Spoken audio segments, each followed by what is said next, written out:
ini adalah merupakan sistem kesempurnaan jiwa manusia ya yang diturunkan oleh Allah Subhanahu wa taala.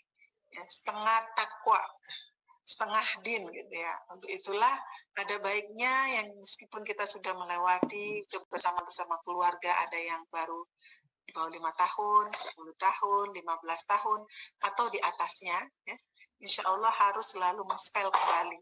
Nikmat keluarga itu luar biasa. Yang dengannya kita akan mengetahui tentang diri kita sendiri ketika kita berperan menjadi ibu, menjadi ayah, menjadi istri, menjadi suami, menjadi pendamping, menjadi yang memimpin, menjadi yang bertanggung jawab di keluarga, yang mengatur setiap hari perjuangan-perjuangan keluarga sampai menjadi keluarga-keluarga yang tentu saja diharapkan oleh Allah Subhanahu wa taala sebagai keluarga yang berkah dan aktivitas-aktivitasnya merupakan adalah refleksi dari nilai-nilai Al-Qur'an. Disebutkan dalam surat At-Tahrim, ya. A'udzubillahi minasyaitonir rajim.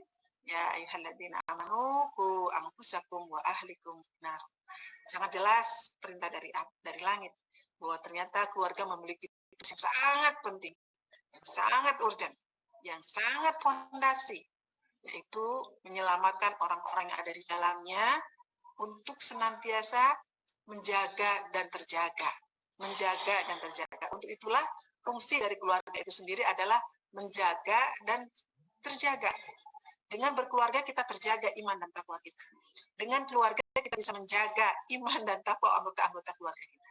Untuk itulah makanya keluarga bukan hanya sekedar institusi ya, yang sudah dituliskan di dalam undang-undang, tetapi institusi robbani yang diberikan oleh Allah kepada kita untuk menjaga segala keberlangsungan kehidupan manusia untuk menjadi hamba-hamba yang diridhoi oleh Allah, yang mampu memerankan tugas-tugas pentingnya sebagai manusia. Ada sedikit ya barangkali ini slide yang udah diizinin ya. Oh ya, Masya Allah, di kegiatan ini ada Ibu Cici Emma Sumarna, istri dari Bapak Sekda Kota Bandung, Ketua Dharma Wanita Persatuan. Ibu Cici, semoga selalu diberikan kesehatan, sudah lama sekali tidak bertemu. Ya, Masya Allah, ini juga ternyata dari DWP juga hadir, Alhamdulillah. Alhamdulillah. Juga sebagian dari kader PKK juga diinformasikan keterkaitan kegiatan. Alhamdulillah. Keluarga Ramadan dan Al-Quran. Keluarga tadi sedikit ya mengupas tentang keluarga. Bahagia kita berkeluarga, bahagia. Gak ada yang ceritanya orang yang akan berkeluarga tidak bahagia, pasti bahagia.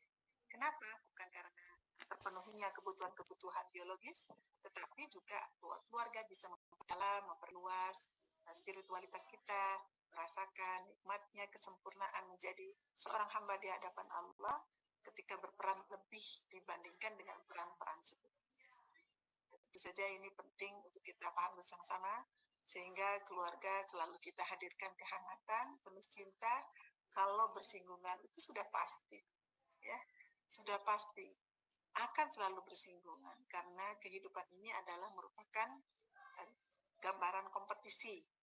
Kompetisi. Nah, siapakah yang menang adalah orang-orang yang selalu berpegang teguh kepada Al-Quran dan As-Sunnah dan selalu menjaga hubungan baiknya kepada Allah Subhanahu wa taala. Ya, saya pikir sebelumnya ini ya di surat At-Tahrim. Surat ini sangat terkenal tapi baik dan sangat bagus sesekali kita mengendapkan di dalam perjalanan keluarga kita. Mungkin ada yang perjalanannya putra-putrinya, ada yang prasekolah, yang sekolah SD, SMP, itu sangat berbeda. Dari 0 tahun sampai setahun saja, itu Masya Allah, perbedaan dan perubahannya begitu sangat cepat. Begitulah sebenarnya keluarga. Keluarga mengalami perubahan internal dan perubahan eksternal. Perubahan-perubahan internal keluarga tentu saja akan berdampak kepada kehidupan orang-orang di dalamnya. Demikian juga perubahan-perubahan eksternal itu juga akan memiliki dampak kepada kehidupan keluarga. Jadi Masya Allah itu. Untuk itulah resiliensi apapun perubahannya baik di dalam dan di luar tetap menjadikan keluarga ini tetap berada dalam koridor tugas-tugas pentingnya. Itu yang dinamakan sebagai resiliensi keluarga atau keluarga yang berketahanan. yang mampu mengelola segala sumber daya keluarga, sekaligus juga mengelola persoalan-persoalan keluarga untuk tetap berada dalam keluarga yang harmonis, yang diridhoi oleh Allah, yang tetap menjalankan tugas-tugas pentingnya sebagai keluarga. Inilah sebenarnya gambaran yang disebutkan dalam Al-Quran surat At-Tahrim tadi, ya, bahwa ya ayyuhalladzina amanu qu anfusakum wa ahlikum nara, ya, wahai orang-orang yang beriman, peliharalah dirimu dan keluargamu dari siksa api neraka yang bahan bakarnya adalah manusia dan batu. Jadi memelihara, menjaga diri dan keluarga ini ternyata perintah dari Allah. Jadi menjaga keluarga itu adalah perintah dari Allah. Menjaga keluarga ini bukan hanya dari sisi kesehatan, tapi dari sisi semua sisi. Untuk itulah perlu kita sebagai orang tua untuk selalu menambah literasi, memperluas cakrawala ilmu, memperluas cakrawala inspirasi untuk membawa kereta keluarga kita menjadi keluarga-keluarga yang diharapkan menjadi pembuka dari janji yang sudah dijanjikan oleh Allah kepada kita. Ini keluarganya Mang Odet, kami alhamdulillah dianugerahi 7 putri, jadi yang perempuan itu anak saya semua. Kemudian kami alhamdulillah sudah dianugerahi 4 menantu dan 9 mau 10 cucu, alhamdulillah. Ini cucu saya yang pertama yang laki-laki. Ya. Kalau kita berbicara tentang keluarga dan Ramadan, Masya Allah ya, Allah itu penuh sayang dengan kita. Perjalanan keluarga melewati waktu dari hari Muharram gitu ya, sampai ketemu Muharram lagi. Kalau Masehi dari Januari sampai bertemu Januari lagi, itu membutuhkan perjalanan kalau hitungan matahari 365 hari. 365, jangankan 365 hari, setengah hari saja perubahannya sudah sangat berbeda, begitu apalagi 365 hari. Untuk itulah ya, di tengah perjalanan itu pasti ada debu-debu yang datang gitu ya, ada angin-angin yang menerpa gitu, ada cuaca yang mengganggu. Kadang di dengan cuaca itu ada yang sakit gitu ya, ada yang terjatuh, mungkin juga ada yang macam-macam. Untuk itulah perlu direvitalisasi.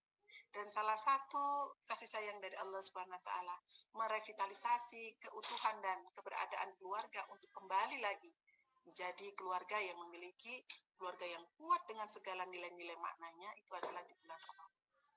Ini penting sekali. Saya mengatakan Ramadan itu adalah bulan keluarga. Bukan hanya bulan yang diwajibkan kita berpuasa, tetapi di dalamnya Masya Allah dampak-dampaknya mungkin bisa kita rasakan. Insya Allah akan kita lewati, akan kita temui insya Allah. Di bulan Rajab ini banyak-banyak berdoa, ya berdoa Allahumma barik lana fi Rajab wa Sya'ban wa balikna Ramadan. Dan ayat ini kita tunggu ya, yang dijanjikan bagi orang-orang beriman. A'udzubillahi minasyaitonirrajim, ya ayyuhalladzina amanu kutiba alaikumusiyam kama kutiba alal ladzina min qablikum la'allakum tattaqun. Ternyata untuk menjadi orang yang bertakwa, salah satunya adalah menjalankan tugas-tugas penting. Ini yang mungkin barangkali yang harus kita pahami sama-sama. Ternyata di bulan Ramadan itu tidak ada hati yang tidak gembira, semuanya gembira. Bahkan seandainya orang-orang yang sudah meninggal, seandainya dihidupkan lagi, ingin hidupnya di bulan Ramadan. Kenapa? Karena waktu-waktunya itu Masya Allah ya, luar biasa. Kalau saya dari bulan Rajab ini wanginya Ramadan itu sudah terasa.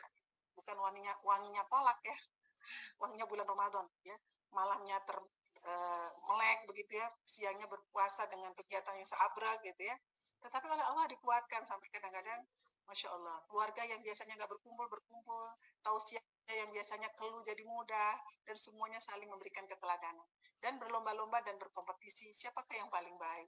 Dan itulah suasana Ramadan yang semua pasti merindukannya. Di ujung manapun keluarga muslim di dunia merindukannya karena keberkahannya luar biasa. Dan insya Allah persiapan Ramadan itu sejak kapan? Kalau kata Rasulullah SAW 6 bulan sebelumnya. Sekarang dan Sya'ban ya, itu Rajab dan Sya'ban ini adalah bulan-bulan penting di dalam mempersiapkan diri kita dan keluarga kita. Ada teori memang. Jadi sebelum kita memasuki ke sebuah tempat, sebuah waktu yang sangat istimewa, tapi kita harus mempersiapkannya juga istimewa. Ini juga mengingatkan kepada kita semua, insya Allah. Yang pertama adalah banyak memperbaiki aktivitas spiritualitas kita, ya merasakan nikmatnya anugerah yang diberikan oleh Allah Subhanahu Wa Taala di tengah pandemi COVID-19 ini. Semakin kita merasakan, oh masya Allah, gitu ya. Makhluk sekecil itu mampu melumpuhkan semua hal. Gitu ya. Hari ini seluruh dunia itu dalam tanda petik terlumpuhkan.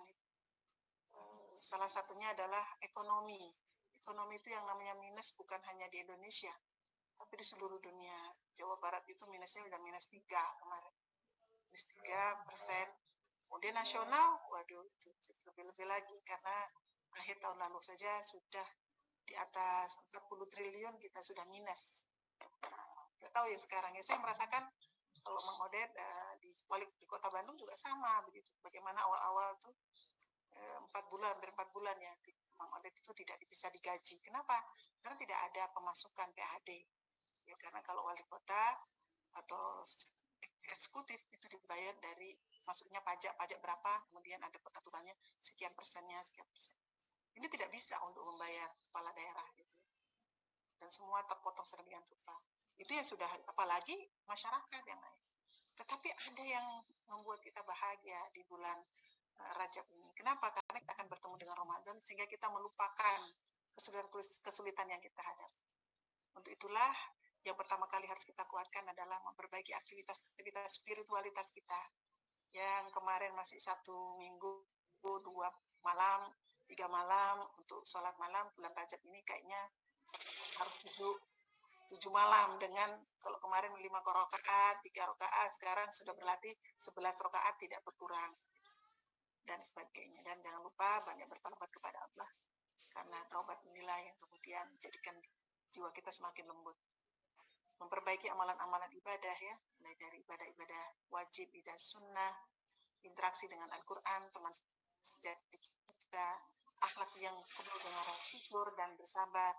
Syukur adalah menikmati apa yang dianugerahkan oleh Allah dan memanfaatkan sebanyak-banyaknya untuk kemaslahatan diri dan orang lain. Dan jangan lupa berlatih puasa. Alhamdulillah hari ini adalah hari Ayyamul Bid. Dari kemarin kita melakukan puasa ya bersama dengan keluarga, Kamis, Jumat, dan insya Allah berakhir Sabtu. Insya Allah ini adalah merupakan bagian-bagian indahnya kita menyambut Ramadan. Coming soon Ramadan. Insya Allah saya ingin bersama dengan Ramadan. Menyiapkan kesehatan fisik, Masya Allah, ini luar biasa.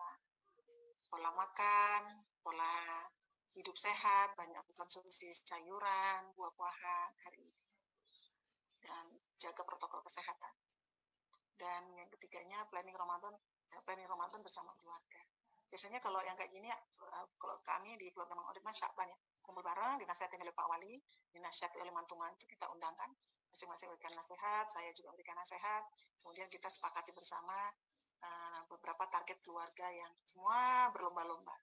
Ada yang 2 hari sekali menghatam, ada yang 3 hari sekali, berbeda-beda itu setiap 3 hari. Bahkan ada itu menantu saya itu ya, alhamdulillah sampai 13 kali hatam 1 bulan. Ya, selain dia membaca, mengajar juga gitu di pesantren. Nah, kalau tadi bersama Ramadan, pokoknya yang kalau Ramadan harus kita siapkan sebaik mungkin. Bahkan infak kita pun juga harus kita siapkan. Atau kalau begitu hari ini tidak berinfak, justru infak kita siapkan itu artinya hari ini sudah mulai kita lepaskan yang kita senang-senangi. Kita jadikan sebagai salah satu bentuk mahar inginnya lebih sukses di bulan Ramadan. Kalau saya biasanya begitu. Ingin sukses di bulan Ramadan dengan infak yang banyak mulai sekarang gitu ya. Setiap hari, tiada hari tanpa bersedekah, tiada hari tanpa berinfak, tiada hari tanpa membahagiakan orang lain. Ya, Masya Allah. Kalau kita punya azam begitu, alladzina jahaduna fina lanadiyana, pasti kalau orang bersungguh-sungguh ingin menjadi bagian-bagian amal baik yang dianjurkan oleh agama dan syariat ini, maka oleh Allah akan dimudahkan dengan segala anugerah-anugerah keberkahan rezekinya. Al-Quran insya Allah merupakan bagian terpenting dalam kehidupan kita. Dia adalah petunjuk, dia adalah inspirasi, aspirasi, sahabat, teman, hiburan, dan tempat kita mencurahkan isi hati.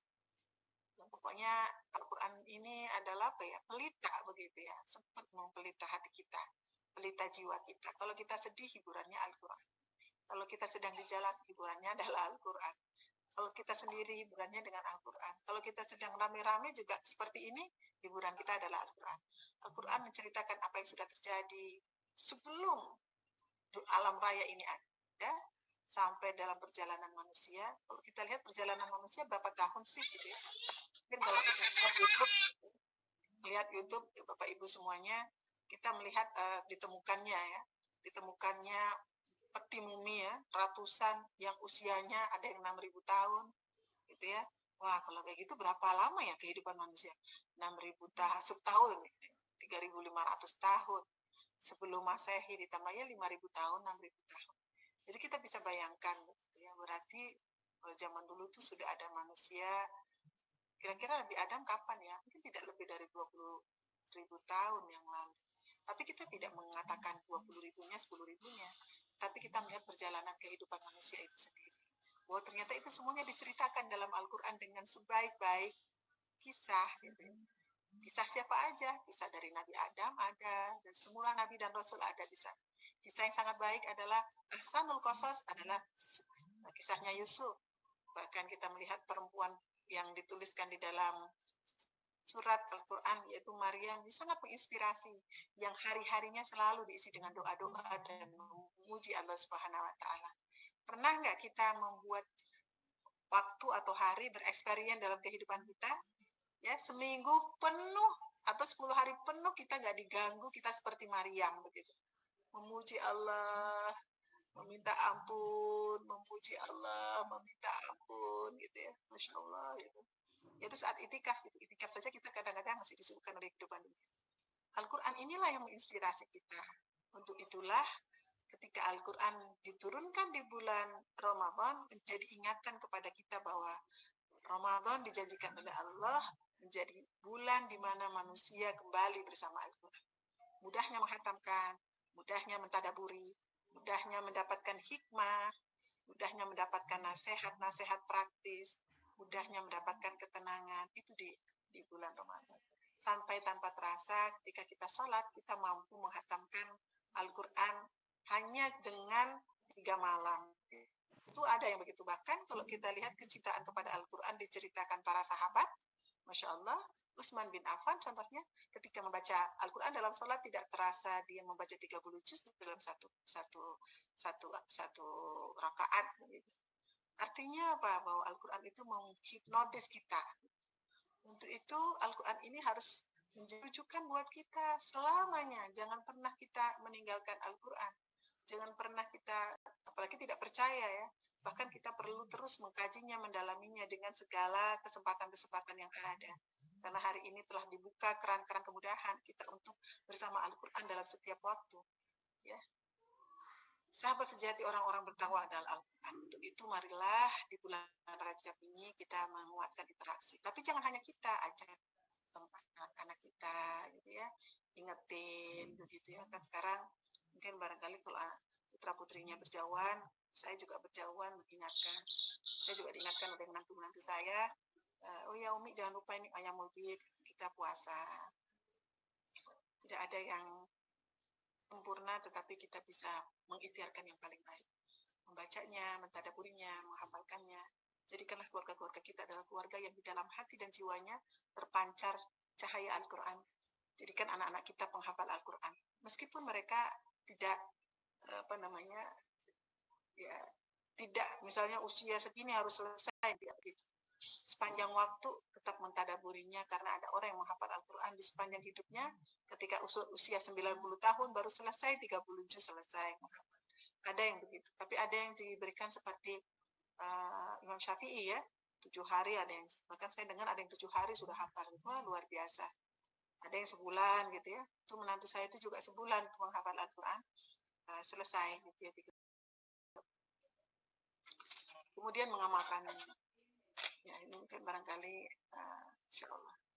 Ini biasanya kami kalau di bulan Ramadan menyempatkan untuk membaca 1 juz bersama.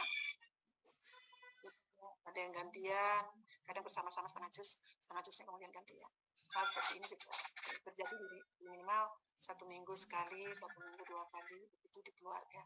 mengingatkan bahwa keluarga kita ini bersama di dunia dan bersama lagi dalam taman-taman surga, dan itu siapa pengikatnya? Al-Quran, yang mengikat kita supaya berada dalam kebersamaan keistiqomahan ya adalah Al-Quran. Keingat Al-Quran ini harus dirasakan. Saya jadi teringat di dalam bukunya Said Qutb, tak akan seseorang mengetahui indahnya Al-Quran sebelum dia hidup berada dalam naungan Al-Quran atau dia hidup bersama Al-Quran. Untuk itulah Al-Quran ini harus nanti menjadi kehidupan kita, dan cara menguatkan kecintaan kebersamaan kita dengan Al-Quran adalah bulan Ramadan. Untuk itulah keluarga Ramadan dan Al-Quran ini menjadi sebuah kesatuan yang harus menjadi bagian ya fondasi untuk meraih yang paling baik yang Allah berikan dan jadikan keberkahan di bulan Ramadan. Cukup ya, insya Allah. Ya mungkin barangkali itu ya sedikit Ajemi.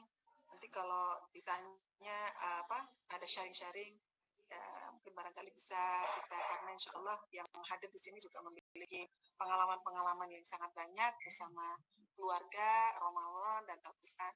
Kalau dulu waktu anak-anak masih kecil, saya suka membuat marhaban ya Ramadan dengan balon-balon gitu ya, terus menuliskan gitu ya, pakai karton gitu, tulis gede-gede gitu, hari ini dan seterusnya. Kalau sekarang anak-anak dia punya buku sendiri. Aja saya membelikan buku untuk evaluasi Ramadan supaya mereka mengisi nanti dicek sama Pak Wali. Ya. Dan Pak Wali juga punya program kalau anaknya hafalannya nambah 1 juz, tabungannya ditambah 1 juta gitu. Wah keren pokoknya. Bisalah kita main-main senang-senangan gitu supaya anak-anak cinta pada Al-Quran dan sukses di Ramadan. Itu saja mungkin ya sebagai salah satu pembuka dari diskusi Muqaddimah, insyaallah. Semoga Allah Subhanahu wa taala senantiasa memberikan kemudahan kepada kita untuk menjadi orang-orang yang beriman dan bertakwa dan menjadi pecinta sejati di dalam mengimplementasikan, berinteraksi dengan Al-Quran, dan keluarga kita adalah keluarga Ahlul Quran di dunia, ya, keluarga Allah di dunia, dan nanti pun juga akan dikumpulkan di akhirat bersama Al-Quran. Hatur nuhun, segala kebaikan datangnya dari Allah. Kalau ada kata-kata yang berkenan, saya mohon maaf. Billahi taufiq wal hidayah. Wassalamualaikum warahmatullahi wabarakatuh. Waalaikumsalam warahmatullahi wabarakatuh. Nah, luar biasa Umi, sebentar tapi luar biasa. Ya Umi, langsung aja. Ada yang bertanya nggak apa-apa Umi? Nggak apa-apa, bertanya. Bagi Bapak Ibu yang bertanya nanti bisa langsung tantangan saja di aplikasi, nanti bisa kita buka. Pertanyaan pertama Umi, kan aktivitas kita di Ramadan kadang-kala tidak bisa juga lebih santai ya. Nah, terus bagaimana cara kita bisa menyeimbangkan supaya Ramadan kita berhasil, tetap di aktivitas bahasanya duniawi kita itu tetap jalan. Duniawinya itu apa ya? Nyari ini apa, maisha atau mungkin ya? Ya. Saya pikir pertama adalah jangan pernah kita tidak minta ilham dan petunjuk dari Allah gitu ya. Saya terinspirasi doa Rasulullah itu. Ya Allah, jangan biarkan aku sendiri dengan urusanku meskipun hanya sekejap kedipan mata. Apalagi untuk Ramadan ya. Untuk itu mulai sekarang kita merayu-rayu pada Allah. Minta ya Allah. Tidak ada yang menyangka, mungkin orang-orang yang baru-baru beberapa waktu lalu pulang karena COVID, bahwa Ramadan yang lalu itu adalah Ramadan terakhir. Gitu ya. Saya jadi teringat itu Syekh Ali Jabir ya. Kebetulan kami dekat begitu. Itu betul-betul tidak menyangka begitu. Dan orang-orang yang kami cintai gitu. COVID ini lewat tapi membawa maut juga gitu. Meskipun itu berada dalam genggaman dari Allah. Untuk itu Ramadan ini kita tidak tahu ini Ramadan, apakah ini Ramadan the last atau ini Ramadan terakhir. Untuk itu kita minta kepada Allah, bimbinglah saya, berikanlah saya petunjuk, berikanlah saya ilham dengan merendahkan diri di hadapan Allah. Merendahkan sebagai seorang hamba yang lemah. Bimbing ya Allah, gitu. Saya ingin mendapatkan sebaik-baik Ramadan yang pernah saya lewati. Itu satu. Pertama adalah kita minta kepada Allah. Yang kedua, ya sebagai seorang manusia yang banyak kekurangan dan lemah, kita juga bisa menuliskan dalam bentuk perencanaan. Ya men-SWOT apa saja sih tanggung jawab kita ya. Saya ngerasain sendiri ya. kalau Ramadan itu tugas saya tuh banyak banget itu di siang hari. Kadang ya tidur, kadang sampai nggak bisa tidur karena mengejar target gitu. Tapi ternyata Allah Subhanahu Wa Taala memberikan kekuatan fisik gitu pada dalam keadaan Ramadan. Kalau tahun lalu itu terasa banget ketika COVID-19 ya. Banyak sekali masyarakat yang membutuhkan, belum lagi koordinasi ini, koordinasi itu. Penuh gitu waktu. Tapi terus sambil minta beristighfar kepada Allah. Artinya kita harus membuat perencanaan planning. Ya ayyuhalladzina amanu taqullah wal tandur nafsu ma qaddamat liqad wattaqullah innallaha khabirum bima ta'malun. Wahai orang-orang yang beriman, bertakwalah kepada Allah, hendaklah setiap diri merencanakan apa yang akan diperbuatnya untuk hari esok. Bertakwalah kepada Allah, karena sesungguhnya Allah akan mengabarkan apa yang kamu kerjakan. Mengabarkan di dunia, mengabarkan di akhirat. Nah, kita menunggu kabar dari Allah ini dengan planning yang kita lakukan ini. Buat planning gitu ya. Kita bisa batas-batasi gitu. Batas-batasi dalam hal apa? Saya pikir batasi untuk tidak melakukan sia-sia lagi gitu. Apa sih dikatakan sia-sia itu? Mungkin mohon maaf, barangkali kita masih menyempatkan membuka Facebook dan Instagram lebih dari jam-jam kita menghatamkan Al-Quran 1 juz. Saya pikir ini harus kita mulai kurangi, mungkin barangkali harus latihan betul. Kemudian pelit terhadap waktu. Setiap waktu-waktu kita adalah waktu yang sangat terbatas untuk kita berinteraksi, kecuali di dalamnya akan menguatkan bersama Al-Quran.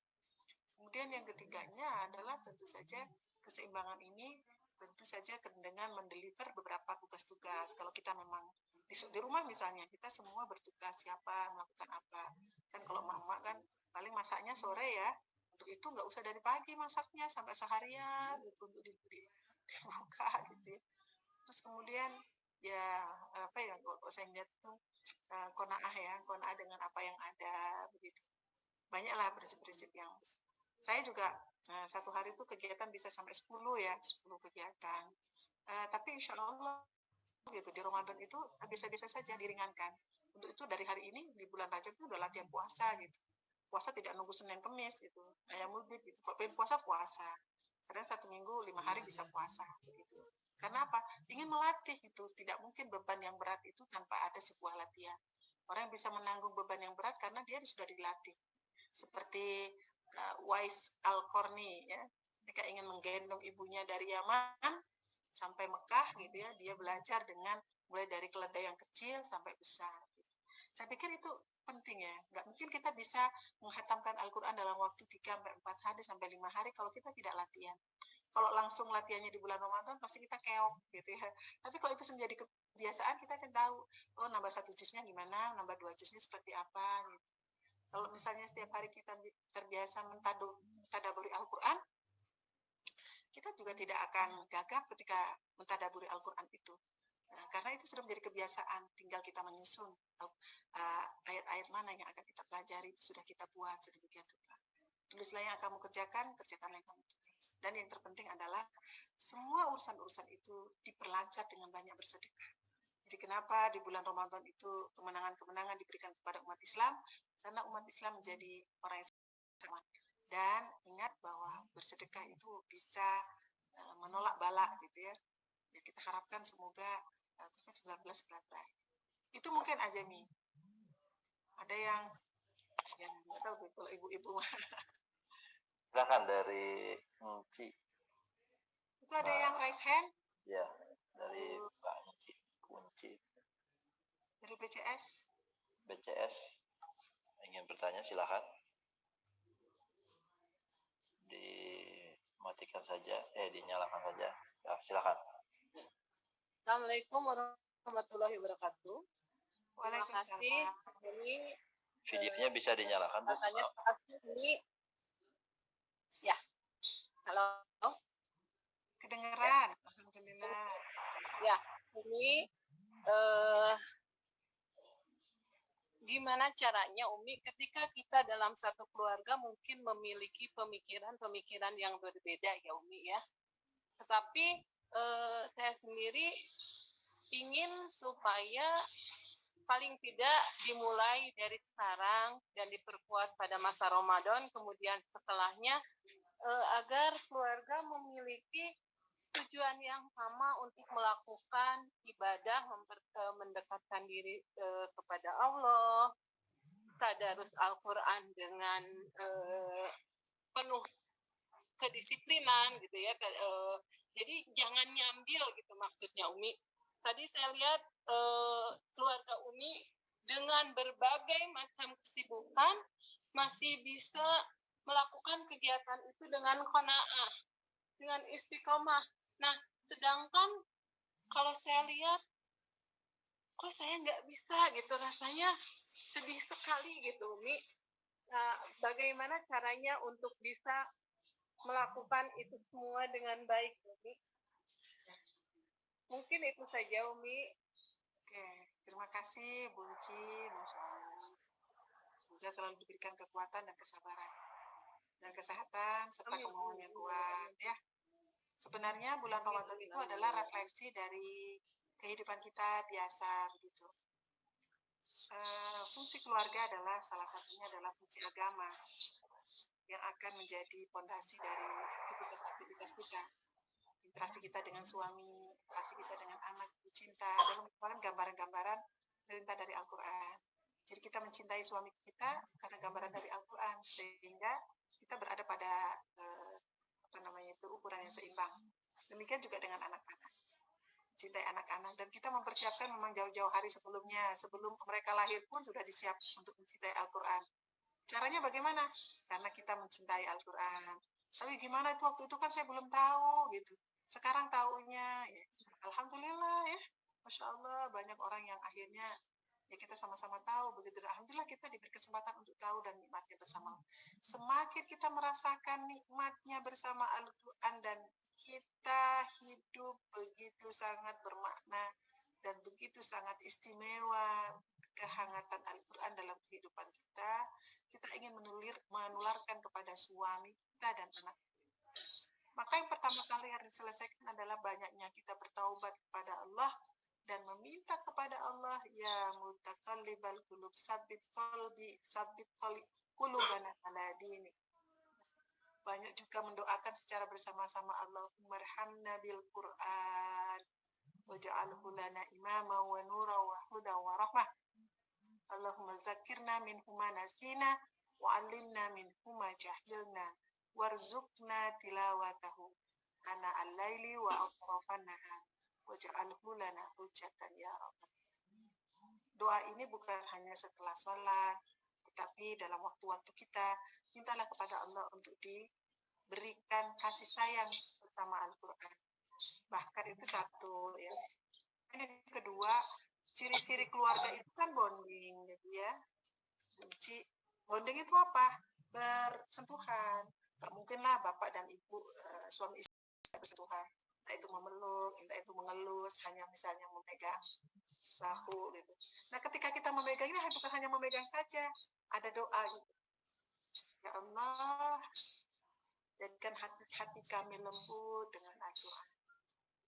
Jadikan hati-hati kami bersatu karena Al-Quran. Jadikan jiwa-jiwa kami terang bersama Al-Quran. Itu kita lakukan di 365 hari selama 1 tahun. Dan kita hidup sudah berapa puluh tahun. Rasanya Allah malu kalau tidak dikabul. Allah itu maha pemalu dan maha syakur. Apa yang diminta oleh kita ketika kita menjalankan apa yang diperintahkan pasti dikasih. Saya sangat meyakini. Tidak mudah mendidik 7 anak buat saya. Saya punya Allah gitu, nggak mungkin lah Allah meninggalkan saya. Dan saya dikasih 7 mah bukan keinginan istilahnya, tetapi merupakan bagian dari takdir istilahnya. Dengan berbagai keunikan 7 rupa. 7 rupa apa? Terujai unik. Yang satu cepat ngerti, yang satu bercita-cita. Umi, saya yang bertiga itu nggak usah kuliah Mi gitu. Kenapa? Saya bilang gitu. Cece pengen nyelesain hafalan Quran. Saya nangis itu. Sebenarnya itu ada dalam hati saya, ya Allah, semoga ada yang itimam melupakan ya tugas-tugas dia belajarnya tapi untuk Quran gitu. Ternyata alhamdulillah gitu. Terus yang kecil tuh bercita-cita dulu. Umi, jangan doain Cece ya. Nanti kelas 6 SD gitu ya. Pengennya sih sudah hafal Al-Quran. Itu tuh senang gitu ya. Ya senang aja. Kita ingetin cintai Al-Quran, hafalkannya lah. Gitu. Saya begitu, tapi nggak target. Kamu harus cepat selesai, kamu harus selesai. Enggak. Tapi yang penting adalah karena bersama Al-Quran itu sepanjang waktu. Setelah hafal pun dia harus tetap menjaganya menjadi bagian akhlak. Jadi yang kedua adalah itu tadi ya, kalau tadi banyak bertobat, kemudian yang kedua berdoa, dan yang ketiga bondingnya digunakan ya. Bonding ketika kita megang-megang anak kita, mencium itu sambil lembutkan hati kami dalam Al-Quran. Dan yang keempat adalah keteladanan kita. Bagaimana anak-anak kita bisa cinta Al-Quran kalau kita sendiri tidak memperlihatkan kalau kita cinta banget dengan Al-Quran. Apa sih ciri-cirinya cinta itu? Cinta itu orang kasmaran. Aku bangun ingat kamu, aku tidur ingat kamu, aku makan ingat kamu, gitu ya. Makan ingat Al-Quran, mulai dari makanan yang dipilih, yang diolah, ketika adab makan, kemudian rasa mensyukuri, gitu ya, begitu. Tidur sebelum tidur, mau masuk kamar mandi, kalau ada tamu, kalau melihat orang yang susah, orang yang perlu dibantu, gitu ya. Nah, banyaklah gitu. Itu adalah gambaran. Jadi kita bisa men-style apa yang ditanyakan oleh para sahabat kepada Ibunda Aisyah. Ya Aisyah, ceritakanlah keindahan akhlak Rasulullah SAW. Kemudian Aisyah mengatakan, Rasulullah itu akhlaknya seperti Al-Quran. Cara memanggil orang, cara tersenyum, cara melihat persoalan. Nah, kayaknya kayak gitu deh. Apapun cuacanya, Rasulullah selalu seperti pagi, gitu.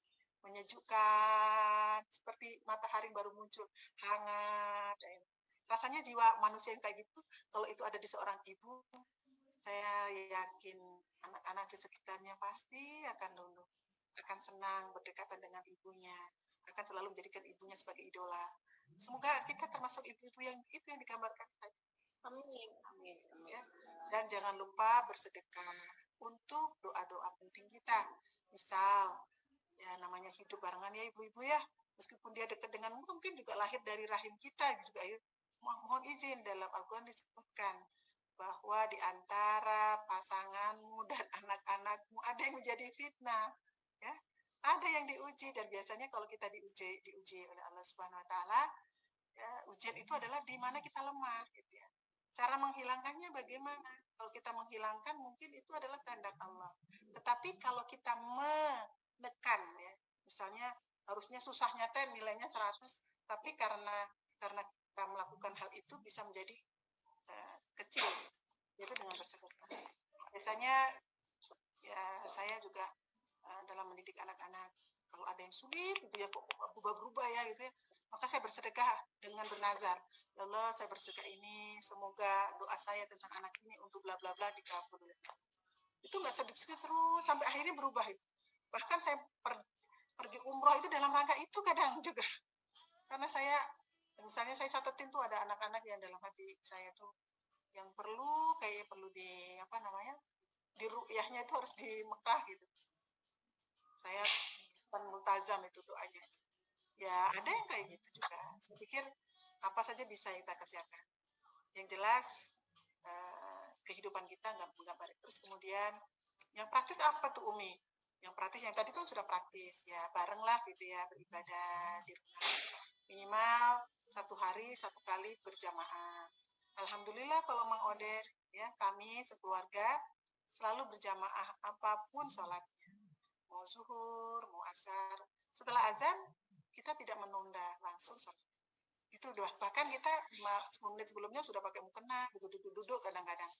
Mau aktivitas kita off, hanya menunggu azan. Ya itu kalau sudah menjadi habit di keluarga, insya Allah itu akan dibawa di keluarganya mana. Kemudian 1 minggu sekali bersepakat untuk memperbaiki bacaan Al-Quran dan mengkaji. Itu juga komitmen bareng-bareng gitu ya. Kecuali kita lagi di luar kota atau tidak bisa gitu. Tapi kesepakatan itu kita sendiri yang harus berkomitmen. Jangan kita berkomitmen, kita sendiri yang memburai gitu ya. Ini penting ya. Ini bukan sekarang ketika Mang Oda jadi wali kota. Dulu juga sama begitu. Repotnya gimana? Ya repot gitu ya. Tapi saya berazam, sebelum subuh itu makanan itu semua sudah matang. Mau pisang gorengnya, mau lauknya, ada nasi goreng, ada mie goreng. Jam berapa sih masaknya? Saya biasanya masak itu setelah sholat. 2:30 itu diusahakan udah selesai misalnya. atau jam 3 udah selesai gitu. Dari setengah 2, jam 2. Artinya bahwa kita sudah terbiasa melakukan endurance pekerjaan yang banyak gitu. Cucu anak nggak punya pembantu waktu itu, 1 minggu 2 malam saya tidak tidur karena nyetrika itu.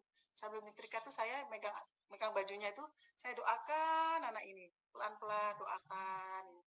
Saya senang sekali menyetrika, bukan hanya menyetrika selancar rapi, tidak. Tapi sebenarnya menyetrika itu hanya kendaraan saja, tapi sebenarnya saya sedang berduaan bersama Allah. Termasuk juga menjahit. Saya senang menjahit, hobi saya. Saat saya menjahit itu, saat itulah saya berdoa tentang anak ini. Apalagi kalau mau buatin makanan, Masya Allah itu jambe-jambenya luar biasa. Oh ini, jadi pas dia sambil saya doain.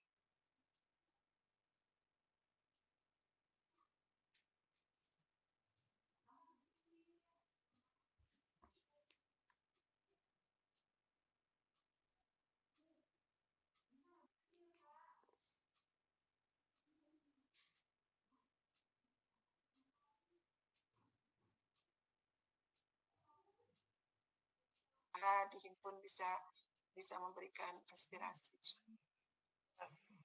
Ini masih bisa ya? Masih bisa. Tenang. Hari ini harusnya paripurna itu jam 10. Paripurna jam 10, tiba-tiba dapat kabar semalam diundur jam 2. Jadi alhamdulillah nih rezekinya ibu-ibu nih. Harusnya jam 10. Assalamualaikum, Umi. Waalaikumsalam. Waalaikumsalam. Masih ada pertanyaan nih. Boleh. Nah, siapa Bu, dari mana? Dari Ketapang. Ketapang mana nih? Kalimantan Barat. Oh, Kalimantan. Ketapang juga ada di Banyuwangi, Bu. Oh iya, minta maaf. Nggak apa-apa, Ketapang Kalimantan. Ya. Silakan, Bu. Oh iya. Ini loh, Bumi. Maaf. Mau nanyakan itu kebiasaan setiap bulan Ramadan itu ternyata anak-anak saya sendiri itu ternyata kebiasaan itu belum. Jadi bermain. Maksudnya itu untuk khusus ke Al-Quran itu masih sama. Misalnya kalau sore hari baca 1 juz, bulan Ramadan kan 1 juz. Maksud saya itu ada peningkatan dalam, kan bukan menghafal anak-anak saya tilawah gitu Mbak Umi, ada peningkatan gitu Pak. Terus bagaimana saya sebagai seorang ibu itu tuh cara mengajak anak saya gitu Pak. Itu aja. Waalaikumsalam warahmatullahi wabarakatuh. Aduh, senang banget ini ya, ibu-ibu solihah. Jadi luang keluarga barokah ini. Ya, boleh langsung aja. Amin. Ibu, pertama adalah kenapa kita harus melakukan sesuatu itu pasti diawali dari sebuah pengetahuan. Kedua juga karena keteladanan. Jadi mungkin pengetahuannya ditambah dengan sambil ngelus-ngelus itu, ngelus-ngelus gitu ya, diceritain. Sekarang kalau saya sedang mengembangkan kemampuan bercerita buat orang tua. Orang tua tuh ibu-ibu tuh kan biasa ya cerewet ya, karena kemampuan spelling katanya kuat, banyak gitu. 1 hari 26.000. Bagaimana kalau kita manfaatkan itu untuk membuat kisah dan cerita yang menginspirasi. Tetapi dalam hati kita bukan menghakimi. Ingat, hati kita bukan menghakimi. Memang sih kata-katanya penuh dengan hikmah. Tapi sebenarnya di dalam hati kita, hati yang mengatakan sedang menghakimi, maka yang diterima itu pesan hati, bukan pesan lisan ya Ibu ya. Untuk itu sepertinya kitanya sendiri juga emosinya diturunin. Ya. Diturunin dalam artian apa? Ekspektasi kita gitu ya, yang setinggi langit itu harus diurai. Sebuah bangunan 1000 lantai itu kita lihat pondasinya dulu. Pondasinya itulah yang kita siapkan. Dengan pelan-pelan gitu ya. Misalnya, kamu nih ya hatam Qurannya 10 kali misalnya.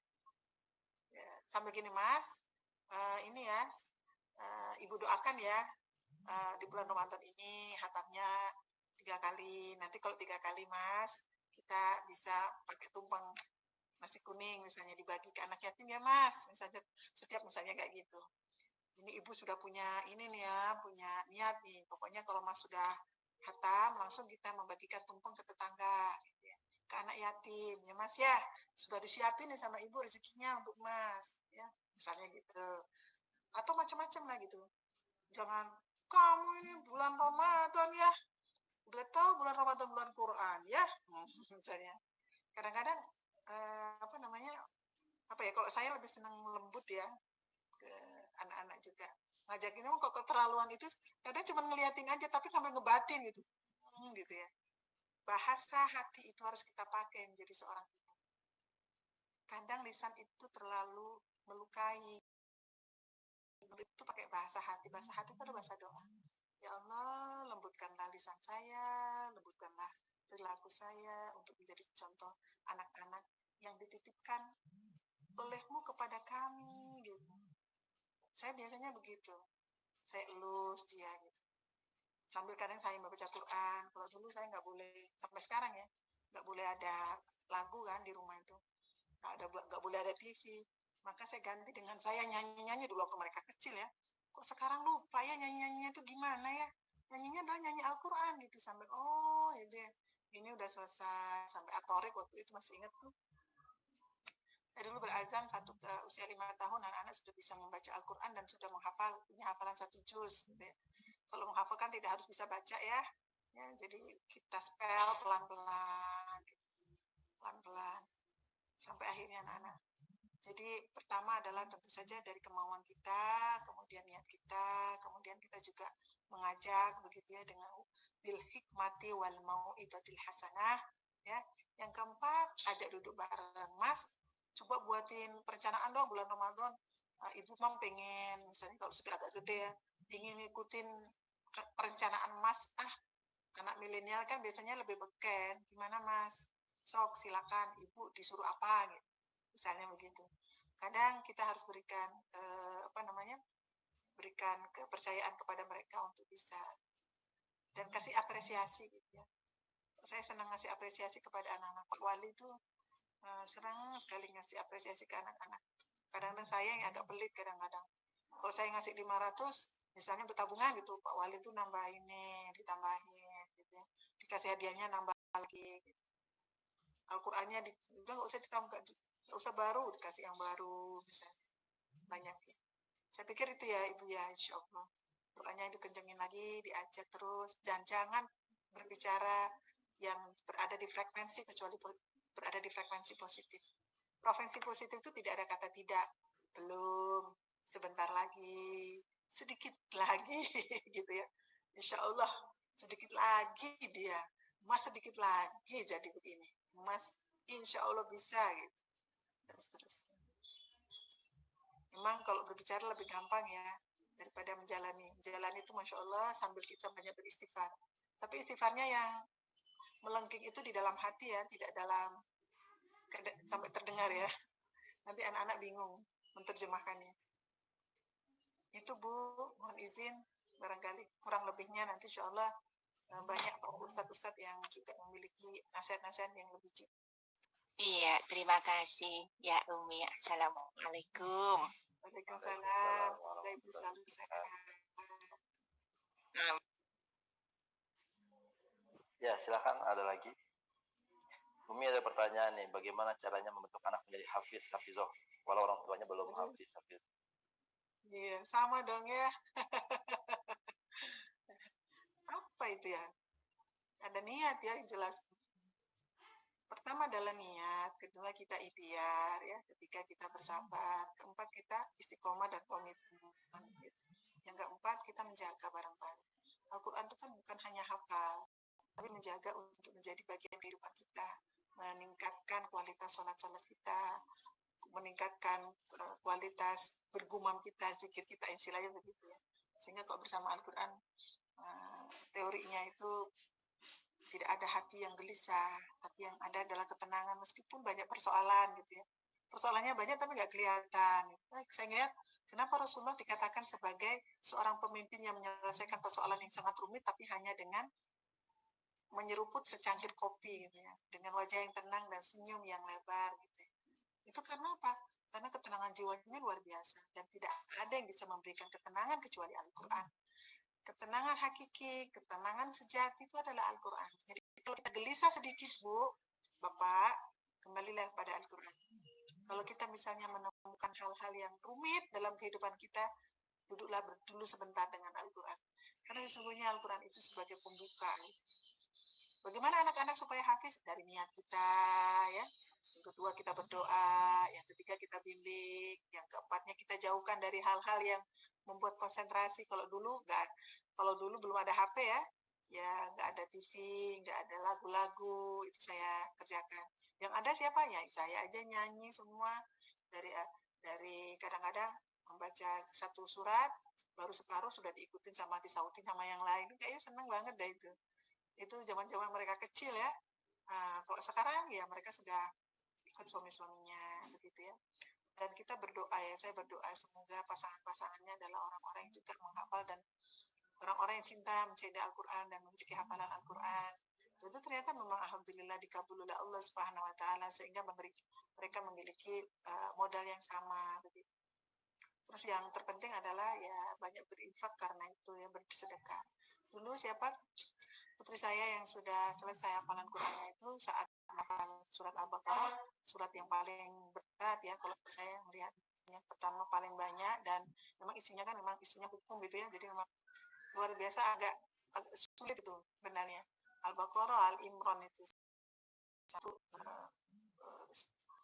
surat yang isi ayat-ayatnya ayat-ayat berat. Nah, saat menghafal itu ya infaknya banyak banget tuh. Sampai kadang-kadang saya ngeliat dia tuh sengaja itu nangis gitu ya.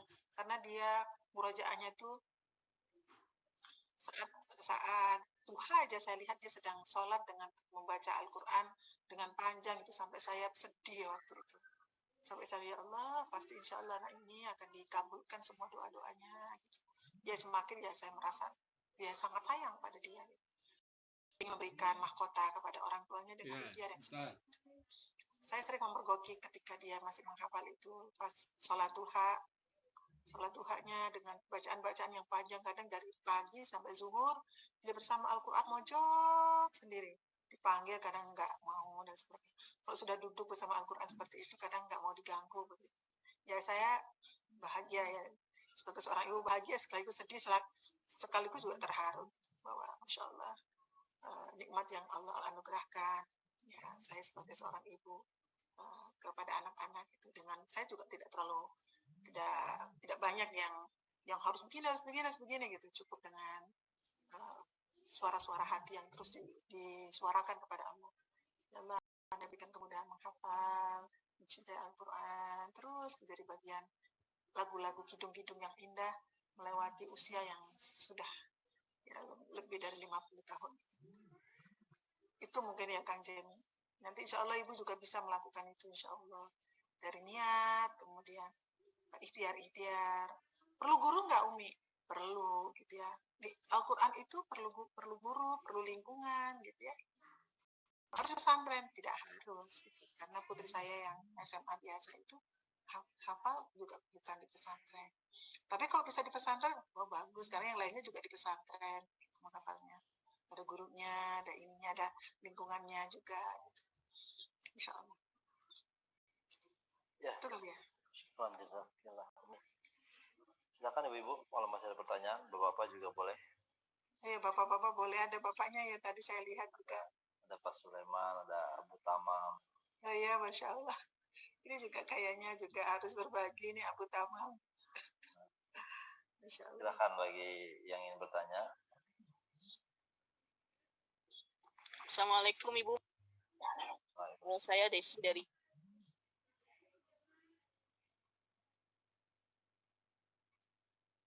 banyak dalam kondisi seperti apapun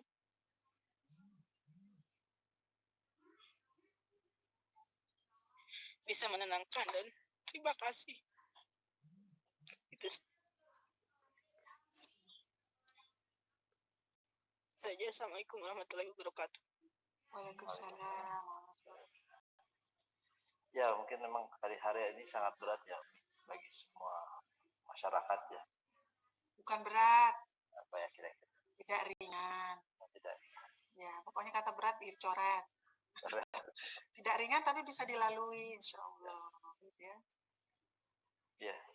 Nah, ini gimana kiatnya Umi buat kita? Ini kan Ramadan, kadang-kala fokusnya juga berbeda, apalagi sekarang kalau kasih ujian corona ini. Ya, corona dia hadir juga bagian dari kehendak ya dari Allah Subhanahu wa taala. Kita tetap berhusnudzon kepada Allah dengan semua kejadian. Karena sesungguhnya la yukallifu illa wus'aha. Kita tetap berpositif thinking bahwa Allah pasti memberikan ujian di batas kemampuan kita. Kemudian yang kedua, ada yang harus kita sikapi secara baik. Bahwa corona ini adalah musibah kesehatan, tetapi sekaligus menjadikan kita punya budaya baru. Nah, budaya baru ini barangkali kita sering melupakan ya. Melupakan. Oh, ini juga hal yang sangat penting ya. Menggunakan masker, mencuci tangan gitu ya. Menjaga jarak, juga kerumunan. Padahal kita ini umat Islam ini senangnya berkerumun di masjid gitu ya dan sebagainya. Sekarang kita dikasih penyakit kerumunan. Ini ujian juga buat kita gitu. Bagaimana meskipun kita terpisah, tapi kita tetap bersatu hati. Nah, ternyata hari ini kita buktikan bisa ya. Di Zoom ini ada yang dari Kabupaten Bandung, ada yang dari Kalimantan tadi, ada yang dari Las Vegas, gitu ya. Dan teman-teman, artinya kita bisa gitu. Berarti mungkin sesuatu yang baru, tapi coba kita buat sedemikian rupa, dengan keikhlasan kita bisa memadukan bahwa kerumunan kita bisa kita gantikan, bahkan lebih fleksibel. Sambil ngerjain apa-apa, kita bisa berada dalam keberkahan majelis. Kemudian yang ketiganya, seperti yang juga kita ketahui bahwa corona ini belum ada obatnya ya. Belum ada obatnya dan salah satunya adalah meningkatkan imun dengan makan sayuran dan buah-buahan. Kalau back to nature, artinya kita banyak